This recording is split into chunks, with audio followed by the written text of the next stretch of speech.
মঙ্গলবার বিকেলে সংসদের দক্ষিণ প্লাজায় জুলাই ঘোষণাপত্র পাঠ করবেন প্রধান উপদেষ্টা। গণহত্যা মামলায় শেখ হাসিনার বিরুদ্ধে ট্রাইব্যুনালে সাক্ষ্য দিলেন আরও 2 আহত। পরবর্তী যে অবস্থাগুলো দেখেছেন উনি, তাতে ওনার কাছে মনে হয়েছে যে নো রিলিজ নো ট্রিটমেন্ট অর্থ হচ্ছে যে রিলিজও দেওয়া হবে না, ট্রিটমেন্টও দেওয়া হবে না। খালেদা জিয়া সহ শহীদ পরিবারগুলোকে সম্মাননা জানালো যুবদল। কথামালা নয়, প্রতিশ্রুতির বাস্তবায়ন চায় মানুষ, বললেন তারেক রহমান। প্রশাসনিক সহায়তায় নেতৃত্ব হয়তো প্রদর্শন করা যায়, কিন্তু জনগণ সহায়তা করলে নেতৃত্ব দেওয়া যায়। শেখ হাসিনাকে ফেরাতে ইতিবাচক সাড়া দেননি ভারত, জানিয়েছেন পররাষ্ট্র উপদেষ্টা। ইসহাকদারের সফরে আলোচনায় থাকবে ৭১-এর ক্ষমাচার প্রসঙ্গ। ভারত থেকে কোনো এটা পজিটিভ রেসপন্স আমাদের কাছে আসেনি, আমরা অপেক্ষা করছি। রাজনৈতিক দলীয়করণের প্রবণতা এখনো চলমান। গবেষণা টিআইবির বিচার, পুলিশ এবং প্রশাসনের নামমাত্র সংস্কারের সমালোচনা।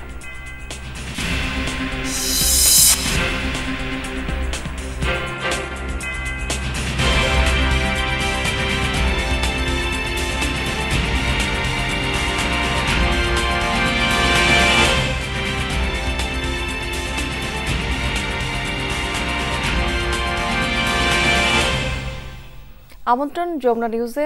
এতক্ষণ শিরোনাম দেখছিলেন, এবার চলে যাচ্ছে পুরো খবর এবং পুরো সময় জুড়ে আপনাদের সাথে থাকবো আমি রাবেয়া স্মৃতি। মঙ্গলবার বিকেলে জাতীয় সংসদের দক্ষিণ প্লাজায় জুলাই ঘোষণাপত্র পাঠ করবেন প্রধান উপদেষ্টা professor doctor Mohammad Yunus. Bangladesh television এই অনুষ্ঠানটি সরাসরি সম্প্রচার করবে। প্রধান উপদেষ্টার প্রেস উইং এক বার্তায় তথ্য জানিয়েছে।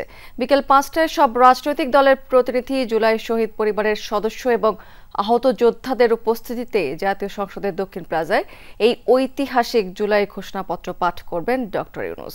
পাশাপাশি জুলাই গণ অভ্যুত্থান দিবস উপলক্ষে মানিক মিয়া এভিনিউতে দিনব্যাপী সাংস্কৃতিক অনুষ্ঠানের আয়োজন করা হয়েছে। পঙ্গু হাসপাতালে আহতদের দেখতে গিয়ে নো রিলিজ নো ট্রিটমেন্ট এর নির্দেশ দিয়েছিলেন শেখ হাসিনা। মামলার দ্বিতীয় সাক্ষী আবদুল্লাহ আল ইমরানের জবানবন্দিতে উঠে এসেছে এমন তথ্য। হুইল চেয়ারে করে ট্রাইব্যুনালে এসে সাক্ষ্য দিয়েছেন পুলিশের গুলিতে 1 পা ক্ষতিগ্রস্ত ওই শিক্ষার্থী। এদিন শেখ হাসিনা, আসাদুজ্জামান খান কামাল এবং চৌধুরী আবদুল্লাহ আল মামুনের বিরুদ্ধে সাক্ষ্য দিয়েছেন গুলিতে 1 চোখ হারানো পারভিন। 6 আগস্ট পরবর্তী সাক্ষ্য গ্রহণের দিন ধার্য করেছে ট্রাইব্যুনাল। বৈষম্য বিরোধী আন্দোলনে আহতদের দেখতে গত বছরের 27 জুলাই পঙ্গু হাসপাতালে যান ক্ষমতাচ্যুত প্রধানমন্ত্রী শেখ হাসিনা। তখন ওইসব আহত ব্যক্তিদের দেখে তাকে আবেগপ্রবণ হয়ে পড়তে দেখা যায়। তবে আন্তর্জাতিক অপরাধ ট্রাইব্যুনালের প্রসিকিউশন জানায়, জুলাই হত্যাযজ্ঞের মামলায় তদন্তে হাসপাতালে গিয়ে তদন্ত সংস্থা জানতে পারে যথাযথ চিকিৎসার আশ্বাস ছিল মূলত লোক দেখানো। সুচিকিৎসা তো নয়, বরং চিকিৎসা এমনকি ছাড়পত্র না দিতে নির্দেশ দিয়েছিলেন শেখ হাসিনা। সোমবার শেখ হাসিনা কামালের বিরুদ্ধে ট্রাইব্যুনালে সাক্ষ্য দিয়েছেন গুলিতে 1 পা ক্ষতিগ্রস্ত শিক্ষার্থী আবদুল্লাহ আল ইমরান। তার জবানবন্দিতে উঠে আসে চিকিৎসায় অবহেলার বিষয়টি। ইমরান ট্রাইব্যুনালে বলেছেন, পঙ্গু হাসপাতালে আহতদের দেখতে গিয়ে হাসপাতালটির কর্মকর্তাদের নো রিলিজ নো ট্রিটমেন্ট নির্দেশ দিয়েছিলেন শেখ হাসিনা। এটি তিনি নিজে শুনেছেন। তার এই নির্দেশের কারণে হাসপাতালে তিনি যথাযথ চিকিৎসা পাননি এবং বেসরকারি মেডিকেলে যাওয়ার জন্য ছাড়পত্র দেয়া হয়নি তাকে। ফলশ্রুতিতে আজ পঙ্গুত্বের দ্বারে তিনি। হাসপাতালে ভর্তি ছিলেন, ভালো মতো চিকিৎসা হয় নাই। ওনার সামনে বলা হয়েছে যে নো রিলিজ নো ট্রিটমেন্ট। উনি মনে করেছিলেন যে হয়তো চিকিৎসা হবে, কিন্তু পরবর্তী যে অবস্থাগুলো দেখেছেন উনি, তাতে ওনার কাছে মনে হয়েছে যে নো রিলিজ নো ট্রিটমেন্ট অর্থ হচ্ছে যে রিলিজও দেওয়া হবে না, ট্রিটমেন্টও দেওয়া হবে না, এবং ওনার পা পচে গেছে কিন্তু চিকিৎসা দেওয়া হয়নি। এদিন শেখ হাসিনা কামাল ও চৌধুরী আবদুল্লাহ আল মামুনের বিরুদ্ধে সাক্ষ্য দেন 1 চোখ হারানো পারভিন। তিনি তার জবানবন্দিতে বলেন, 18 জুলাই যাত্রাবাড়িতে গুলিবিদ্ধ একজনকে বাঁচাতে গেলে তাকে গুলি করা হয়। এতে তার 1 চোখ নষ্ট হয়ে গেছে, আর অপর চোখেও দেখছেন ঝাপসা। মুমূর্ষ আহত ব্যক্তিকে বাঁচানোর অবস্থায় উনি তাকে উদ্ধার করতে গেছিলেন। তাকে কিভাবে হত্যা করা হয়েছে, তার চোখে কিভাবে গুলি করা হয়েছে তার বর্ণনা দিয়েছে। তার চিকিৎসা করা হয়নি, 5 তারিখের আগে ভালো হবে সেটার বর্ণনা দিয়েছেন। 5 তারিখের পরে তার চিকিৎসা ভালো হয়েছে সেটা বলেছেন। ইমরান ও পারভিন দুজনই নির্বিচারে গুলির জন্য শেখ হাসিনা, আসাদুজ্জামান খান কামাল ও চৌধুরী আব্দুল্লাহ মামুনকে দায়ী করে শাস্তি দাবি করেন। পরে তাদের জেরা করে শেখ হাসিনার পক্ষে রাষ্ট্রনিযুক্ত আইনজীবী। মাইনুল মারুফ, যমুনা নিউজ, ঢাকা। জনগণের আস্থায় থাকুন, জনগণকে আস্থায় রাখুন। যুবদলের নেতাকর্মীদের উদ্দেশ্যে এই কথা বলেছেন বিএনপির ভারপ্রাপ্ত চেয়ারম্যান তারেক রহমান। তিনি আরও বলেছেন, প্রশাসনিক সহায়তার নেতৃত্ব প্রদর্শন করা যায়, কিন্তু জনগণ সহযোগিতা করলে নেতৃত্ব দেয়া যায়। মানুষ এখন আর কথামালায় নয়, প্রতিশ্রুতির বাস্তবায়ন দেখতে চায় বলেও মন্তব্য করেছেন তারেক রহমান। যুবদলের সভায় বিএনপির আগামী দিনের পরিকল্পনার কথাও বলেছেন ভারপ্রাপ্ত চেয়ারম্যান। রাজনৈতিক অনুষ্ঠানে চিরাচরিত সংস্কৃতি ভেঙে নতুন উদাহরণ। যুবদলের সমাবেশের মঞ্চে শহীদ পরিবারের সদস্যরা, দর্শক সারিতে বিএনপির সব নেতৃবৃন্দ। অনুষ্ঠানের শুরুটা হলো তাদের কথা শুনে, যাদের বাবা, ভাই, স্বামী কিংবা সন্তানের রক্তের দায়ে ফ্যাসিবাদী শাসন থেকে মুক্তি পায় দেশ।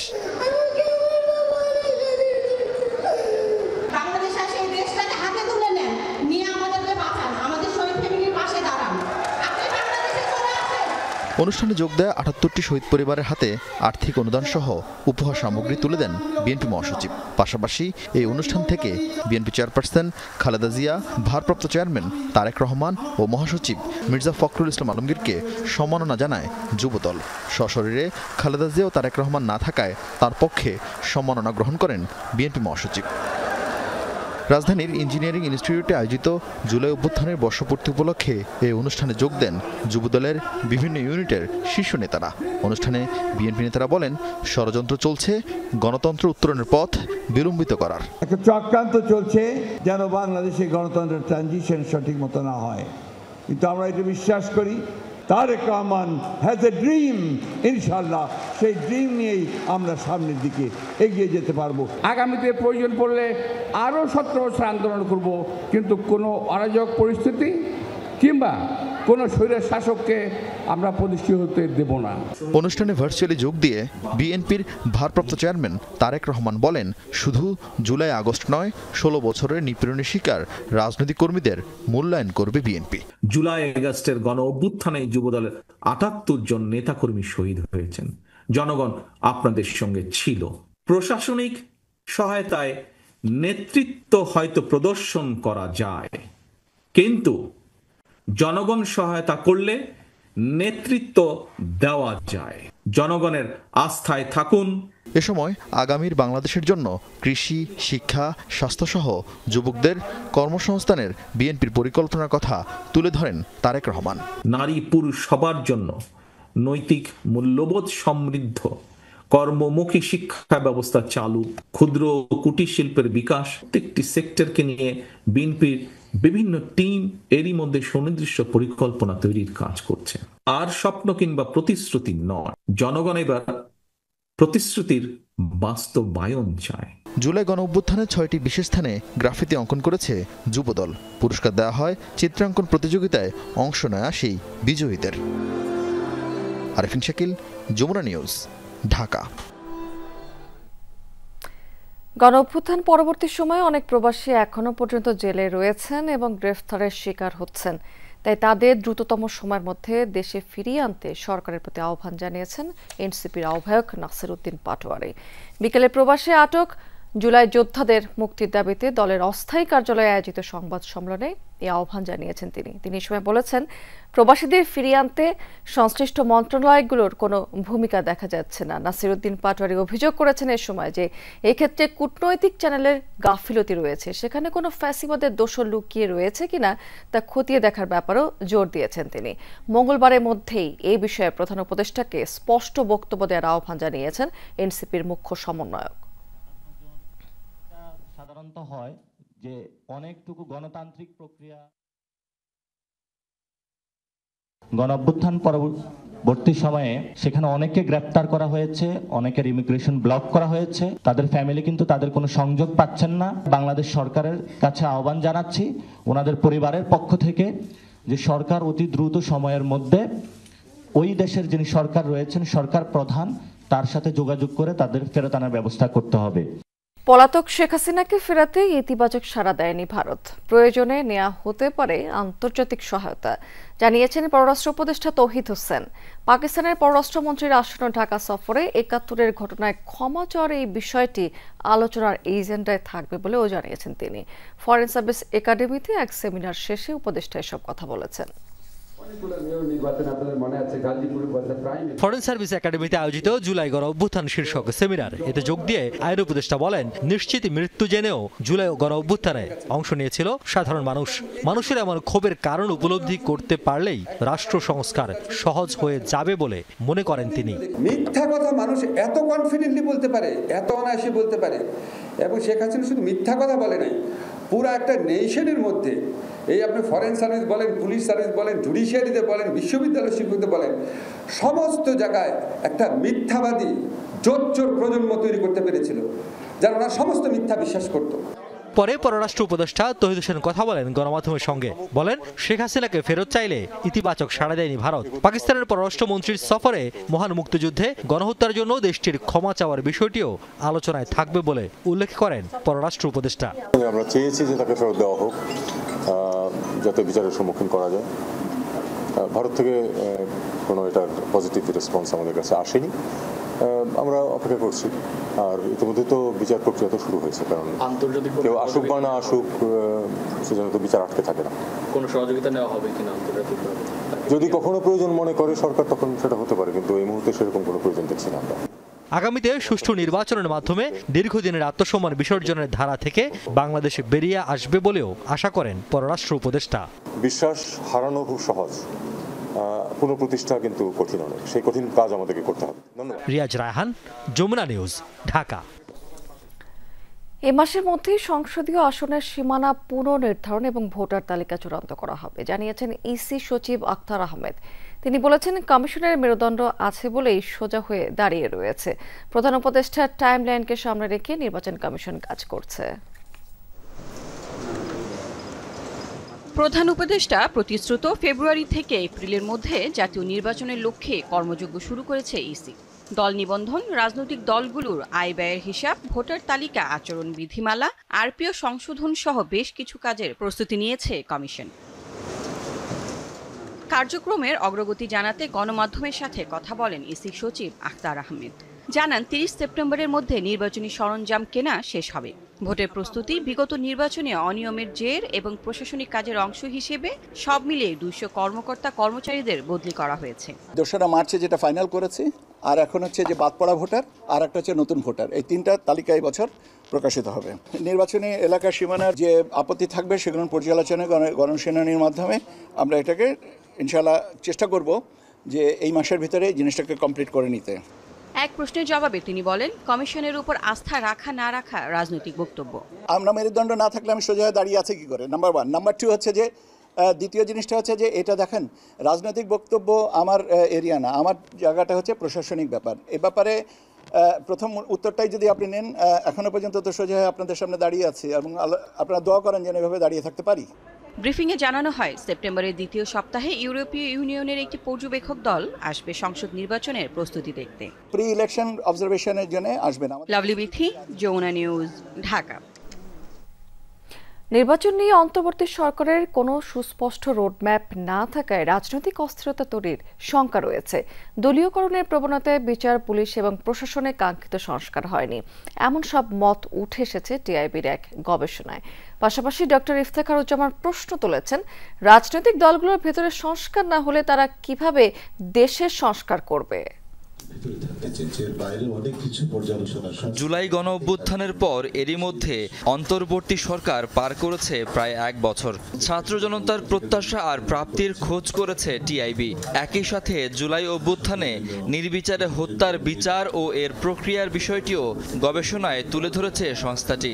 আন্তর্জাতিক অপরাধ ট্রাইব্যুনালে নিয়োগকৃত বিচারক ও কৌঁসুলিদের নিয়োগ নিয়ে বিতর্ক বা সমালোচনা রয়েছে। তাদের দক্ষতা, অভিজ্ঞতা ও রাজনৈতিক সংশ্লিষ্টতা নিয়েও প্রশ্ন উত্থাপিত হয়েছে। গণ অভ্যুত্থান সংশ্লিষ্ট ঘটনার জন্য কোনো মামলা, গ্রেফতার বা হয়রানি না করার নির্দেশ দেওয়া হয়েছে এবং এ ধরনের দায় মুক্তি নিয়ে সমালোচনা হয়েছে। অন্যদিকে ঢালাওভাবে প্রতিশোধপ্রবণ আটক ও জামিন নামঞ্জুর করার ঘটনাও আমরা লক্ষ্য করেছি এবং এই সব কিছুর কারণেই বিচার প্রক্রিয়া প্রশ্নবিদ্ধ হয়েছে। গবেষণা প্রতিবেদনে বলা হয়, প্রশাসন, শিক্ষা প্রতিষ্ঠান, স্বাস্থ্য খাতে দলীয়করণ অব্যাহত আছে। পুলিশ, প্রশাসন, বিচার বিভাগে আধিপত্য বিস্তারের উদ্দেশ্যে রাজনৈতিক দলগুলো টানাপোড়েন চলছে।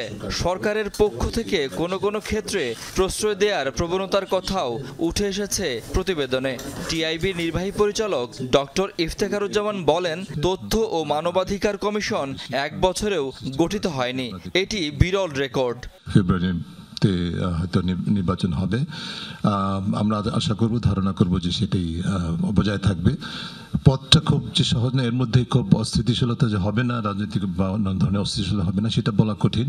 রাজনৈতিক দলগুলোর সংস্কার নিয়েও কথা বলেন তিনি। দলবাজি, দখলবাজি, চাঁদাবাজি থেকে শুরু করে গ্রেপ্তার বাণিজ্য, মামলা বাণিজ্য থেকে শুরু করে বিভিন্ন ধরনের অনাচার, অনিয়ম, দুর্নীতি এবং নিজেদের মধ্যে দ্বন্দ্ব, এটা কিন্তু ঠিক 5 আগস্টের বিকেলবেলা থেকে আমরা পর্যবেক্ষণ করেছি এবং সারা পুরো বছরটাই সেটা অব্যাহত ছিল, ঘনীভূত হয়েছে। আরও নতুন যে রাজনৈতিক শক্তি বিকশিত হয়েছে, তাদেরও জন্মলগ্ন থেকেই যেটা দেখা গেছে যে একই রোল মডেল তারা অনুসরণ করেছে। যেটা প্রতিষ্ঠিত রোল মডেল, সেটাই দলবাজি, দখলবাজি, চাঁদাবাজি, এই রোল মডেলের মধ্যে তারা নিজেদেরকে নিমজ্জিত করেছে।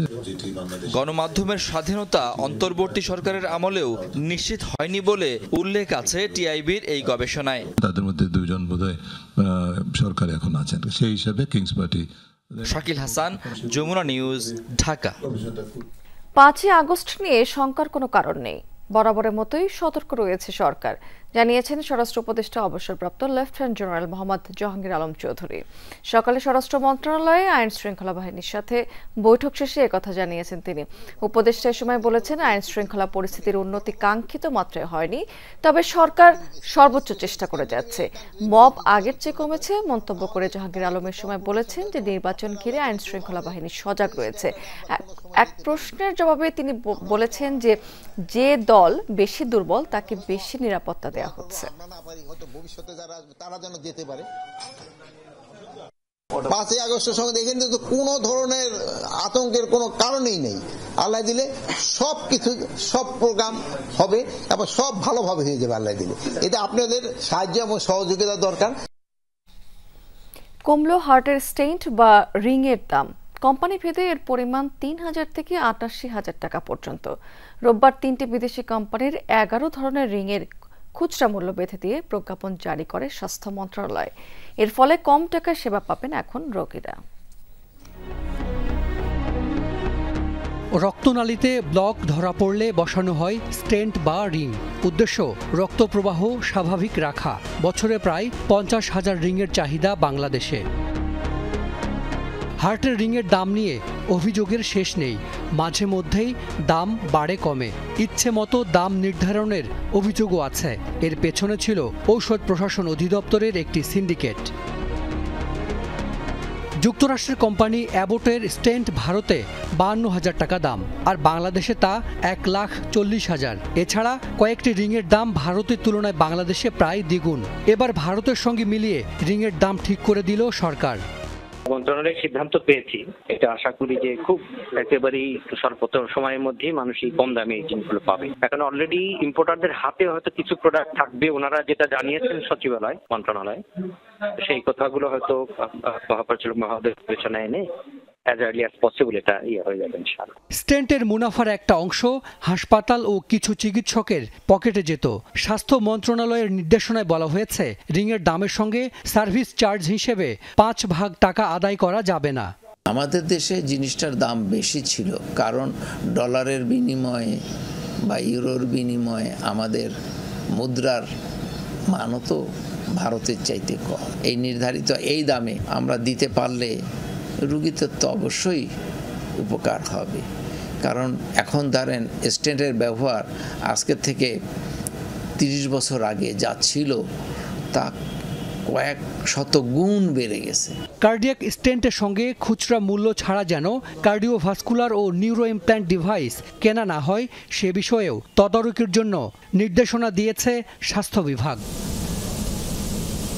হাসান মিসবা, যমুনা নিউজ, ঢাকা। দর্শক, এই ছিল যমুনা নিউজের এখনকার আয়োজনে। এতক্ষণ সঙ্গে থাকার জন্য ধন্যবাদ আপনাদের সবাইকে।